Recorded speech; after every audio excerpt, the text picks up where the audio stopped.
बिस्मिल्लाहिर्रहमानिर्रहीम। अस्सलाम वालेकुम रहमतुल्लाह। मैं डॉक्टर कामरान चुगताई।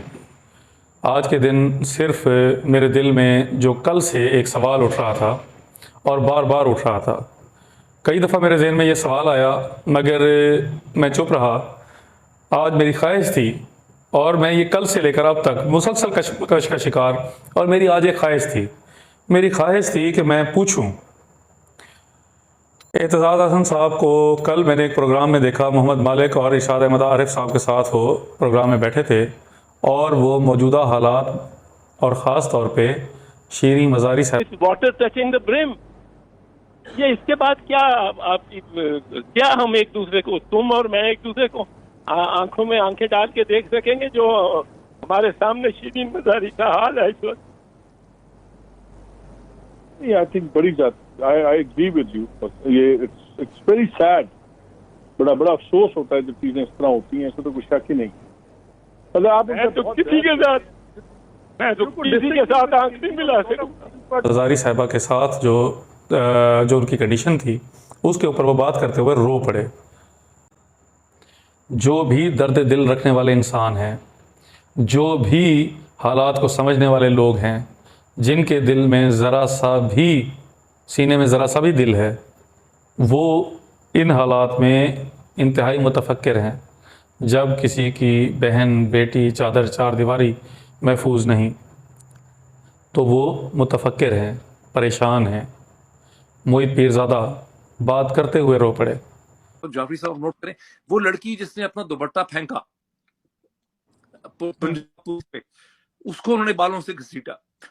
आपने कभी देखा है कि खैबर पख्तूनख्वा की पुलिस जो है वो किसी औरत को बालों से घसीट सकती है?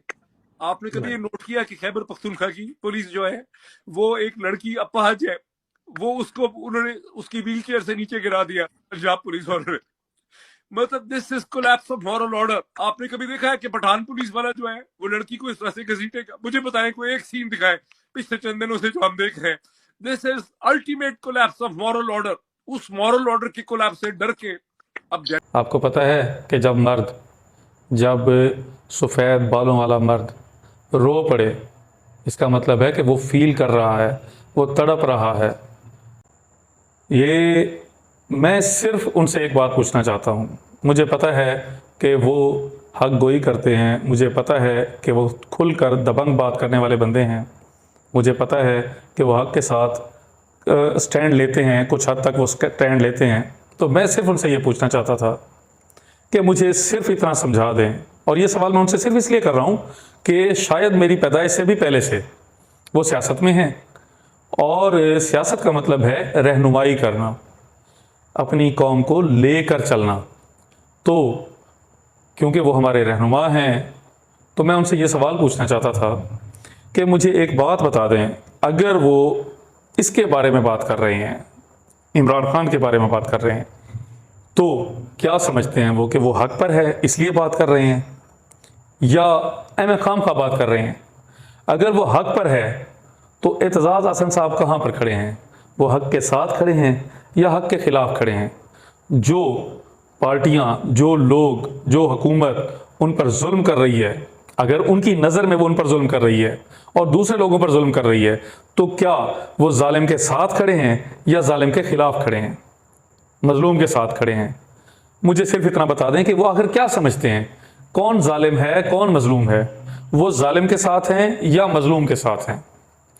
क्योंकि वो रहनुमा हैं, वो लीडर हैं, वो सियासी रहनुमा हैं, तो हमारा सवाल करना हक बनता है। मुझे नहीं, कोई ख्वाहिश नहीं, कोई मेरा वो नहीं कि वो इधर ठहरें या उधर ठहरें।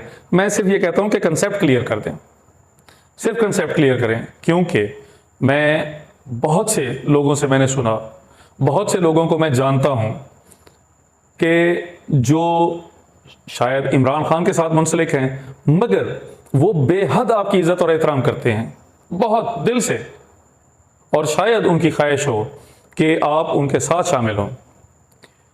तो यानी कि जितनी इज़्ज़त, जितना एहतराम वो आपको देते हैं, इतनी इज़्ज़त, इतना एहतराम मैं ईमानदारी से बता रहा हूँ कि मैंने पीपल्स पार्टी के वर्कर्स, उनके सपोर्टर्स, उनके दिल में आपके लिए नहीं देखा।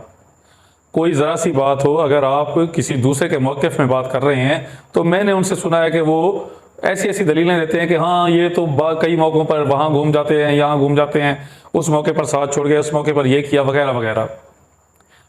लिहाजा मैं सिर्फ ये समझना चाहता हूँ कि इज़्ज़त यहाँ पर आपको ज़्यादा मिली, यहाँ पर लोग आपको ज़्यादा इज़्ज़त करते हैं।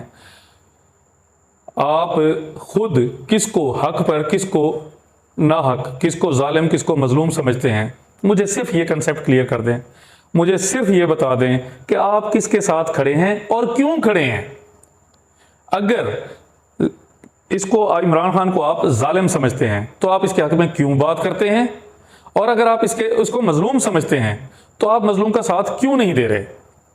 सिर्फ इतना कंसेप्ट क्लियर कर दें, क्योंकि ये जो एक वो कुफार मक्का थे, उनसे जब कहा जाता था कि आप इस्लाम कबूल करें तो वो कहते थे कि हमारे बाप दादा वो इतने अरसे से हम इस मज़हब के साथ आ रहे हैं, तो कैसे मैं तब्दील करूं, लोग क्या कहेंगे, वगैरह वगैरह। क्या आपके जहन में भी यही बात आती है? अगर आप वहाँ पर ठहरना चाहते हैं तो क्यों ठहरना चाहते हैं, हमें तो कायल करें, हमारा तो कोई सियासी किबला सीधा करें। और अगर आप वहाँ नहीं ठहरना चाहते, ये इसके साथ, इमरान खान के साथ नहीं ठहरना चाहते, तो क्यों नहीं ठहरना चाहते? इसमें बात क्या है, इसमें क्या गलती है, क्या खराबी है? मैं फिर कह रहा हूं, जो करना है वो तो आपने खुद करना है, जो फैसला करना है आपने करना है। मैं नहीं कहता कि आप फैसला करें, मैं ये कहता हूं कि हमारा कंसेप्ट क्लियर करें, हमें समझा दें। शुक्रिया, अल्लाह हाफिज़।